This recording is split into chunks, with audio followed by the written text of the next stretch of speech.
Is there anyone here today who believes in the power of prayer? Raise your hand if you believe in the power of prayer. I'm glad to see that. Online, if you believe on the power of prayer, give us a thumbs up in the chat. How about, is there anyone here today who has seen prayer answered, or you've had a sense that prayer has brought you peace or comfort? Great. Online, give us a thumbs up as well. I'm incredibly thankful that we have a God for whom all things are possible. And that same God not only hears but delights in our prayers. The good news is that prayer is incredibly powerful. The bad news is that prayer can also be incredibly confusing. A few years ago, in a previous congregation, the church was hosting a Lenten series on the power of prayer, which included special Sunday night prayer services. These prayer services were a little bit of singing and a little bit of teaching, but mostly we prayed. We prayed as a large group, and we broke up into small groups. We had people pray for each other, and had a time when individuals could come up to the communion rail and kneel together with a prayer counselor for specific prayers of healing. One night, a woman in her late 30s came to the rail and asked me to pray for her. I asked her what she wanted me to pray about, and she said, "Pray that I'm healed from my addiction to cigarettes." I knew her pretty well, but I didn't know that she'd smoked. But I could tell just in the way that she came with the anxiety in her voice that this weighed heavily upon her. So I prayed for her healing. I prayed that God would take away her cravings, that she would no longer be a slave to nicotine, and that God would heal her body from the damage caused by over 20 years of smoking. As I prayed, I saw her visibly relax, and she began to weep as she let go of her sense of shame and powerlessness and put her trust in God for her healing.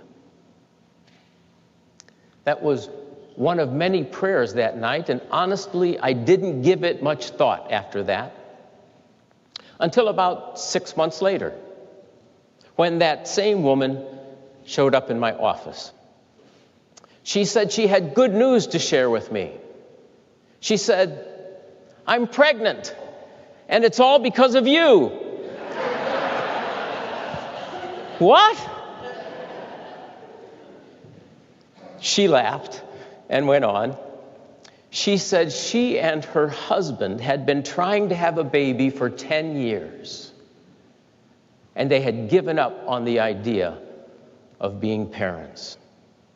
But, she said, on that night, 6 months ago, when you prayed for me to quit smoking, I felt God's power come upon me, and I haven't had a cigarette since. And I believe that allowed my body to heal and to finally conceive. And now I'm 3 months pregnant. Prayer is incredibly powerful, so be careful. But also know that prayer can be incredibly confusing. There have been times in my life when I've seen God answer prayers in dramatic ways, when God showed up in times of great need. But then there were other times when I've prayed in the same way, believing the same things, but God didn't do what I had asked God to do? It's one of the most perplexing questions I've ever been asked. Pastor, why didn't God answer my prayer? Even those of us who trust in the power of prayer often struggle with this question. Maybe you've prayed for healing, but you're still sick. Or you've asked God to restore your marriage, but tension remains. You believe God can do it. You've asked God to do it, but despite your prayers, your heart is still as troubled. Your bank account is still just as empty. Your future is just as hazy. Your relationships are just as hopeless as before. Surely God could fix it if God wanted to. Isn't that what God promised? The good news is that prayer is incredibly powerful. The bad news is that prayer can be incredibly confusing. And there's no one who knows that better than Job. You remember Job. According to the Bible, Job was a righteous, God-fearing man who was blessed with great wealth and a large family until he was hit by severe trials and affliction. He lost all of his property. His children died. And he suffered great physical pain. When he prayed, it seemed his prayers fell to the ground like lead as soon as they came out of his mouth. Job's suffering was so severe, and God seemed so silent, that finally Job's wife, seeing her husband sitting in the dust, scraping at his sores, said, "Why don't you just curse God and die?" Job didn't understand what was happening to him or why. But deep down, despite his adversity, Job trusted God. And this was his answer to those who offered him no hope. From Job chapter 13. Would you read with me? "Even if God slays me, I'll still put my hope in him. I'll argue my case in front of him. No matter how things turn out, I'm sure I'll still be saved." How many of us can say that?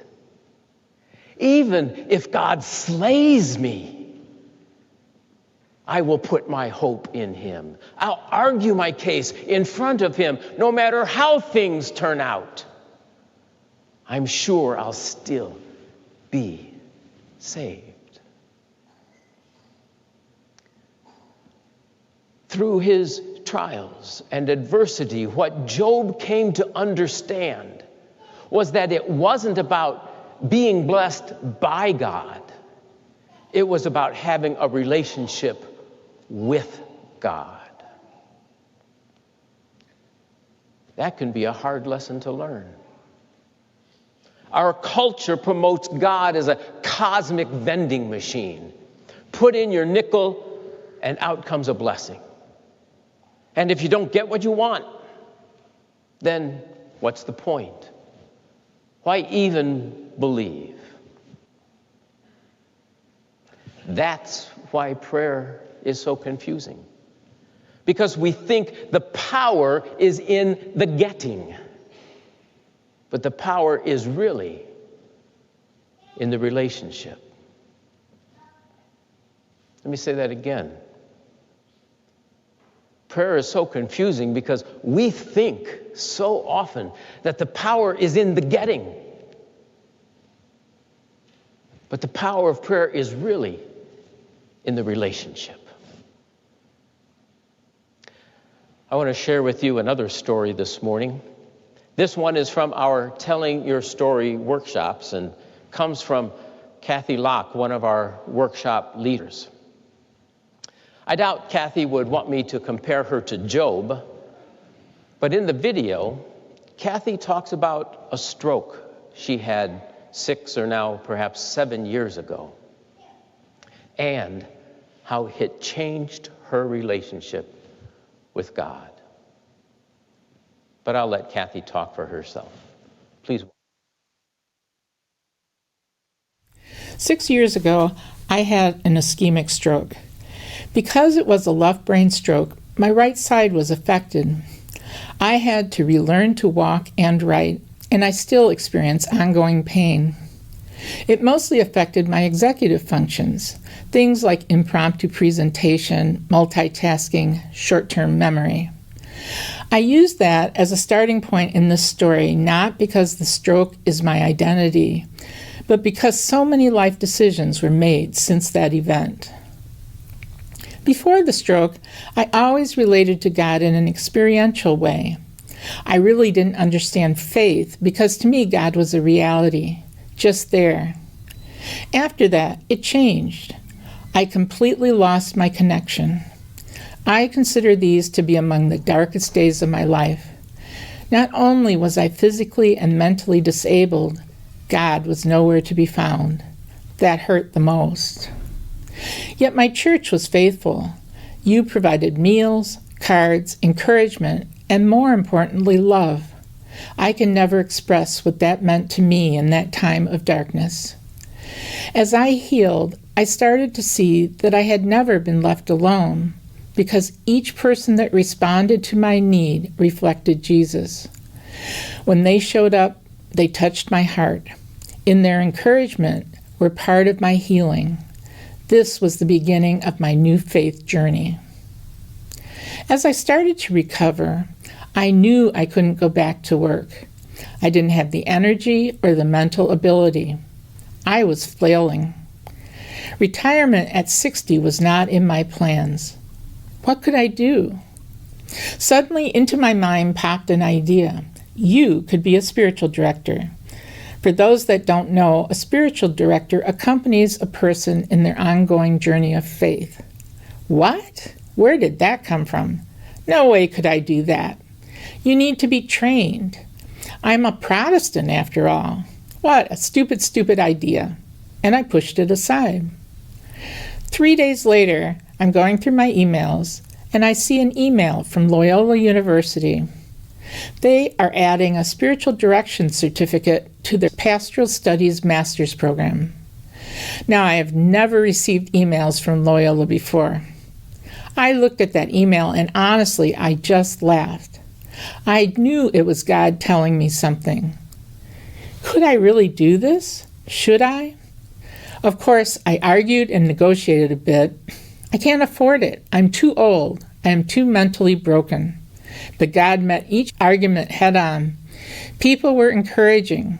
Our church endowment committee sponsored me with funds that were matched by Loyola. Even my millennial son told me to go for it. People would like me just like they liked their mom. I could accept that. So taking the slow boat of 1 or 2 classes at a time, I healed as I finished my degree. The circumstances made it difficult, but God gave me the strength to do it. Mine is an unfinished story of an unformed ministry. What am I supposed to do with this degree that I worked so hard for? I really don't know. It is frustrating. I am a goal-oriented person without a goal. It is one thing to say God should be in the driver's seat, but it is another thing to live that way. One thing that I do know, looking back on my life, is that I have never been alone. So for now, I will try to trust and listen to my heart, believing that God's true desire for my life will eventually be revealed. Thank you, Kathy, for sharing.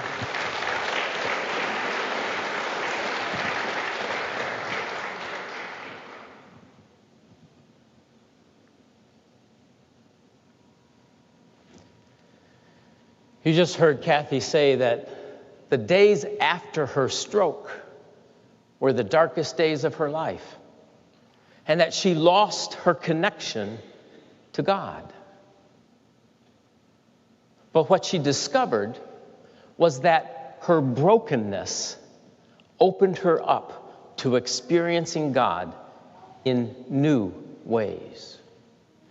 God hadn't changed, but the way she listened to, the way she prayed to God changed. She said she still doesn't have all the answers, but she's like Job, learned to trust God in new ways. Sometimes we view God through the lens of our circumstances, rather than viewing our circumstances through the lens of who God is. When life is good, it's easy to believe God is good.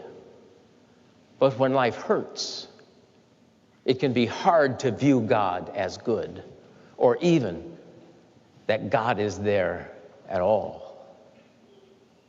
But when we begin to understand that prayer is about developing our relationship with God, rather than trying to get something from God, we learn to trust God in new ways. And like Job, we can say, no matter how things turn out, I will still hope in God. See, the purpose of prayer isn't to get God to do our will.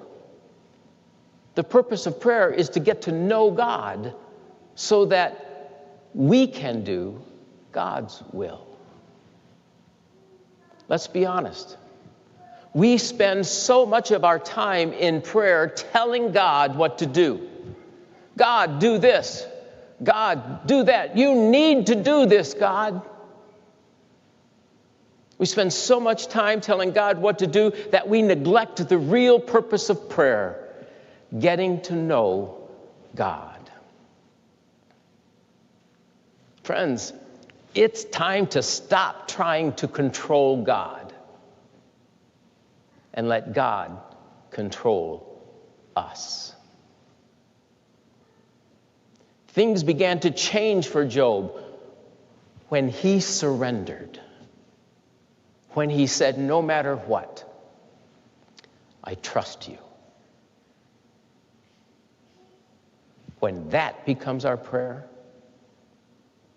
we no longer have to know all the details.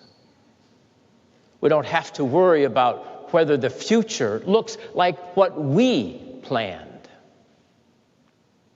We can trust that God's true desire for our lives will ultimately be revealed. I know there are some here today or watching online who feel like they haven't got a prayer, who feel like their prayers sink like lead as soon as the words come out of their mouths. If that's you today, I want you to take heart. I want you to know that prayer is both powerful and confusing. That there is meant to be some sense of mystery around the power of prayer.